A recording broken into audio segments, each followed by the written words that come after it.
Hello, I want to bring up something that I've noticed about a theory in science nowadays. It's called the M theory. And basically, it's the idea of parallel universes. But it seems that some people, or a bunch of people, are taking this to mean that there is no God somehow. They don't, I mean, and I realized something about this theory that actually it is a God theory. It really is. It's directly saying that there is a God. Um, Let me try to give an idea of what I mean. Be doing a little drawing here. I made this one. Feel free to use it if you like, or just make up something else on your own. Whatever. Um, it's like say our universe. It's just our universe, and the idea is for our universe to be exactly the way it is, for us to live here, it's like one in some ridiculously high number. Like it's hundreds of zeros. And basically, if you're believing that, you're basically believing that planets and solar systems just materialize out of nothing due to random chance. It's on that level of unlikely, literally on that level of unlikely. Really, I could probably say whole galaxies showing up out of nothingness, complete with stars, planets, life forms, everything like that, just there. Snap a finger and there it is. M theory says that our universe is only one of an infinite number, which means no matter how unlikely a thing is, I mean, it could be one out of thousands of zeros. I mean, one followed by thousands of zeros. You know, like a one followed by two zeros is 100, and three is 1,000, where it just keeps going. Well, each one being only a tenth as likely as the one before, into the hundreds of zeros. It wouldn't matter if there was billions of zeros if you have an infinite number of universes, because no matter how unlikely, it still is not literally impossible. Therefore, it could hypothetically happen, just like materialization out of nothing, out of thin air, back into nothing, could happen. Each of these could represent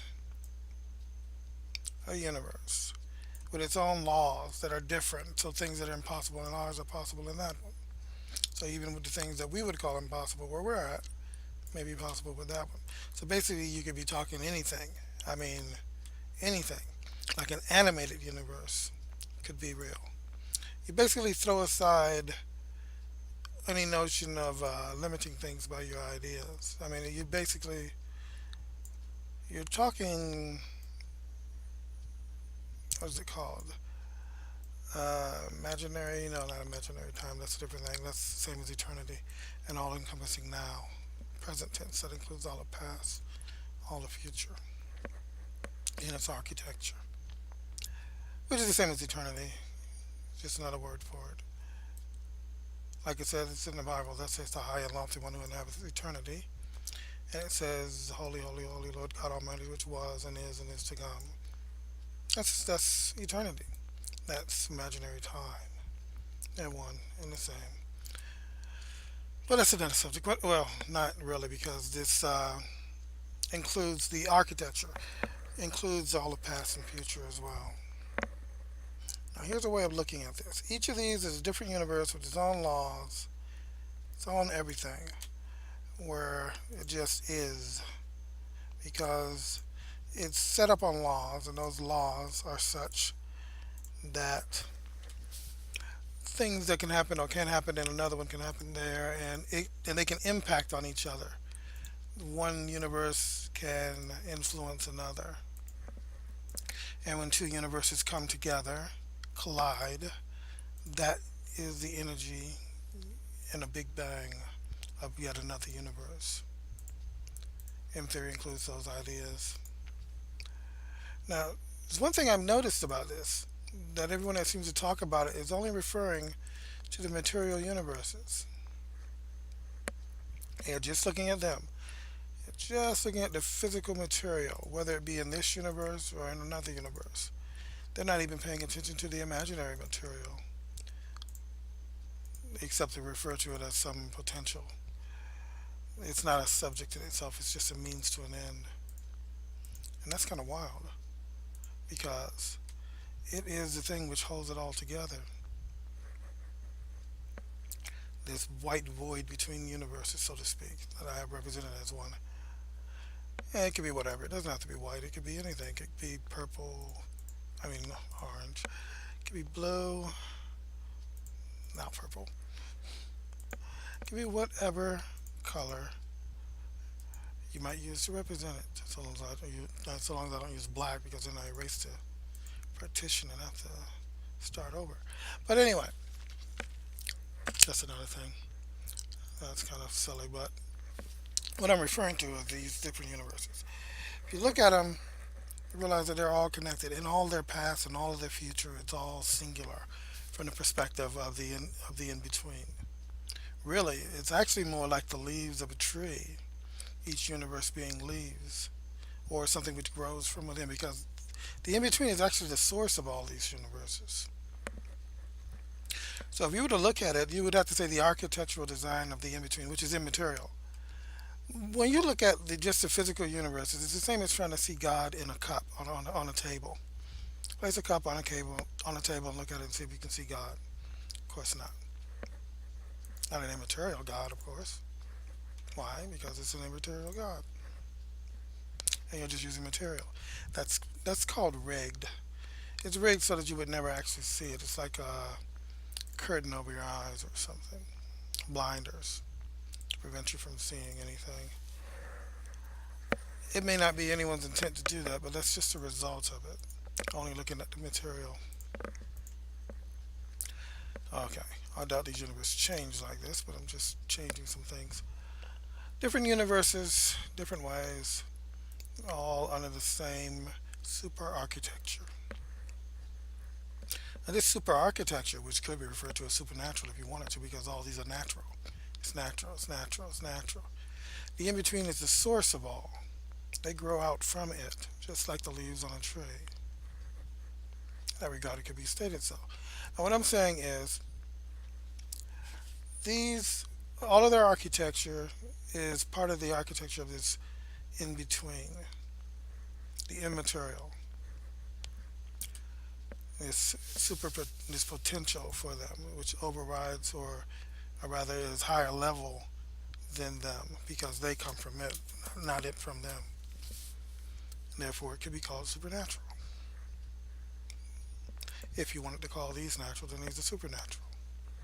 It just, it's just built into the circumstance. Now, if no matter how many of these you have, you can have an infinite number of them. A good way to do that would be to show what I'm recording with.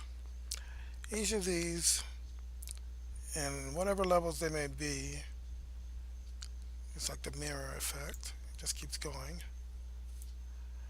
They are all part of the same architecture. I could do that with a single one of them and show the different ones. But what I'm saying is, these universes are parts of something greater than themselves. That something which is greater than themselves is the thing that I'm talking about, the immaterial, which includes all of their architecture, all their past, all their future. So say, the power of, say, a bowling ball in one of these, or the weight, the mass, the energy, is a part of the architecture of this.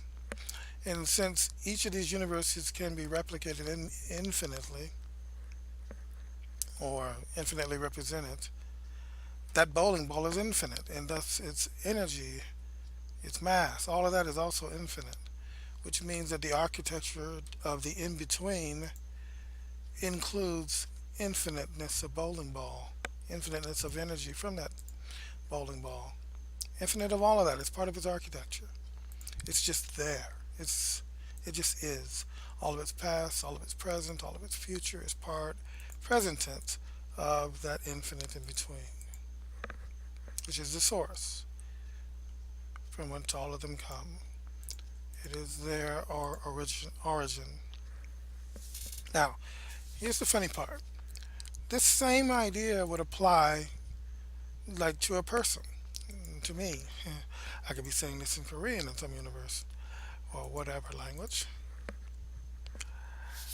Now, I just removed one. That's because I made it the same color. If I were to do it with any of these, that would happen there too. That's because I made the outline with anything other than black. See, so if I made it all black, it would get rid of those. But here's the funny thing. These universes, they're in between. That same thing applies to personage. In all of its architecture, it still includes it. The thinking ability, or well, let's put it this way, more simple, consciousness. Consciousness of an individual is infinitely represented as well. So the architecture of the in-between includes infinite consciousness. It includes infinite awareness, which is basically the same thing, is the same thing. It includes everything, a personage, including the ability to think and the fact of being alive. So life is included in the architecture. Infinite life, infinite awareness, infinite whatever you choose to say. Whatever you choose to say that could exist in human or in any other life form in our universe or in any other universe. It is all that way. It is all so now, no matter how far in the past or future it may be. The universe, the universes, whether they are there, whether they are not there, because even then you're talking about the potential on a cosmic level, which is expressed by these forces imposing on the universe that we live in. Whether they are there or not, we have found by theory a realm of infinite possibility, of infinite potential. If you were to touch the hand of a human, try to evaluate it without realizing that you're looking at the hand of a human, what would you think? Would you think that you were looking at something of consciousness, looking at something of awareness, looking at something of life at first? Or would you just see something organic, which doesn't necessarily mean it's alive? It just means lifelike or similar in some way. I'll be loose about that. But about that one thing, but on that, life, living, desire, all those things are infinitely expressed in the multiverse, in this unending, unbeginning universe, or rather multiverse. It's not a single universe.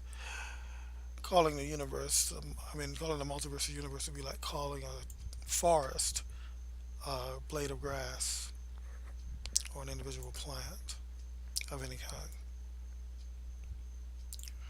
or tree. It would be all of them. Multiverse is everything. The universe includes, it's part of the multiverse.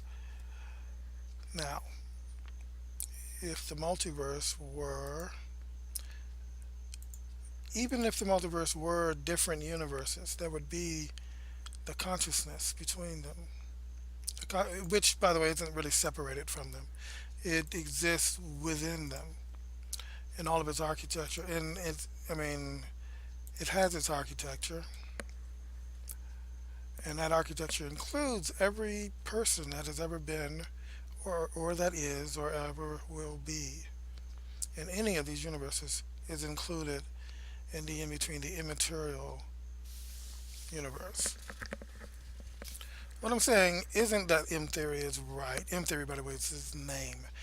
Scientifically speaking, it can't be regarded as a true theory because it can't be disproven. Our technology just isn't there. But this is where the math seems to be leading. And it's either this, apparently, according to what we know, it's either this or that our universe is so impossibly precise that it couldn't have happened by pure chance. The likelihood is far beyond the notion of impossible. Most people's notion of impossible is only in like just a few tens of zeros at most. And even that is a lot. Impossible is probably somewhere around One out of nine, one followed by nine zeros or so. So it's somewhere like a one in a trillion chance of something happening. You would basically just figure it's never going to happen. And if this is the universe, if this universe is all there is, then that means that reality only had one shot, one chance of getting it right, and it did. That would be somewhere around ridiculous. That's magical thinking. Oh, and I should say something. Let someone say, well, what you're saying is magical thinking because you're talking about a god.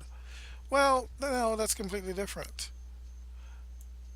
The thinking there, I mean, even in the Bible it says, He made the heavens and earth by wisdom and understanding, which means even on God's level of interaction with things, or whatever you might call it from that perspective, it could hypothetically be done wrong. It doesn't just, He just decides that it's that way and therefore it is that way. It has to be done in a right way or it won't be accomplished properly. So there is underlying principle there. It isn't just waving a magic wand and therefore it is.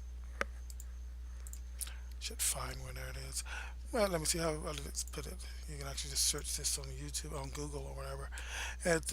Let's see. He made the heavens by His wisdom and the earth by His understanding. It's that chapter, that Psalm in the Book of Psalms that keeps saying, "For His mercy endureth forever," again and again and again. If I'm remembering right. But anyway, you just search that. You should find that at least. Now, in other words, there is a principle. It could be done wrong, so it has to be done right.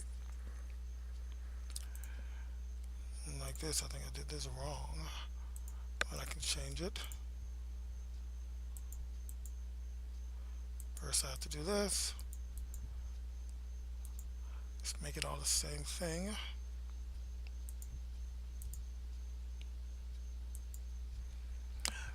Now, if I were to make it that color,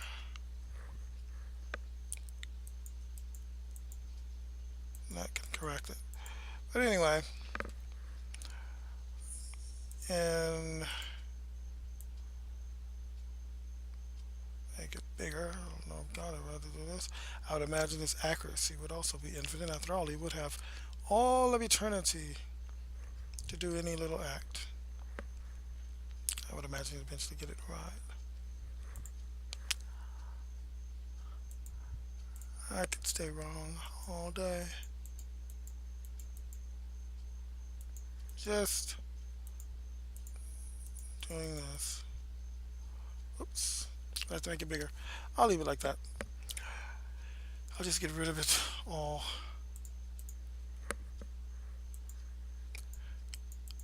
Ha. Funny. That really gets rid of it all. Make it each color in turn, and it'll get rid of them. But anyway, while I'm doing this, the infinite universe, infinite possibilities, that is a different thing. I mean, if you were to make it in such a way that it can only be done a certain way,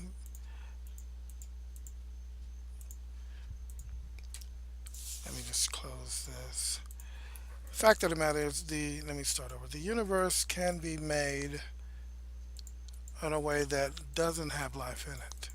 Of course, we're living in one that does, apparently, because we're here. That's the common assumption, anyway. That's a joke. But anyway, let me stop with the anyway.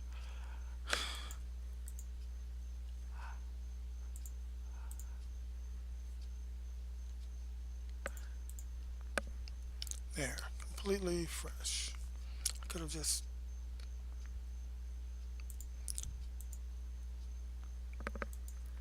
The universe is infinite. It's like the leaves on a tree. Each little part of it, each part of the universe, it's like the leaves on a tree, branches and all. But they're all connected to the center. I'm not trying to make a good picture. I'm trying to do it, keep up with my speaking. But anyway, excuse me. Anyway, leaves on this tree, each one being a universe, is still connected in the center to that universe. I mean, not the universe, but to the center of things, including our awareness. We're not aware, like Paul put it, speaking in the book of Acts, it says, in him we live and move and have our being. We're not separated from God. We're part of the, he's part of us, we're part of him.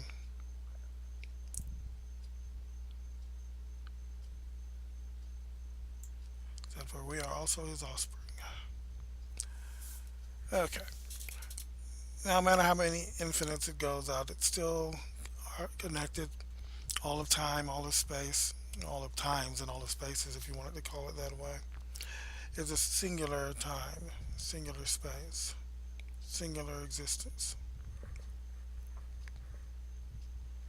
And that existence, that time, that singularness includes consciousness. It includes every characteristic on every level, not just on the quantum level, but the whole of the architecture all throughout. If you're going to get a whole universe that could be different, certainly everything in that architecture of that particular universe is included, which includes the macro worlds of those universes too, not just the quantum level of consideration. So God would be one with all of that, and therefore the architecture would be included. Power of every supernova, the thinking of every genius, and of course of all the normal levels of other considerations would be part of the architecture. Infinite skill. So getting something right, whether God made an infinite number of universes or whether it's just a recognition of the potential of infinity and, and whether something's been done or not, that has nothing to do with whether it's right. It doesn't have to be other universes for what I'm referring to be so.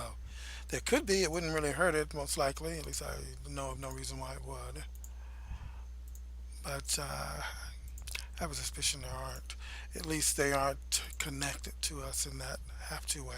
But that's just me thinking it, not having a real reason that I'm saying here. But the idea, should have made some of these leaves different colors.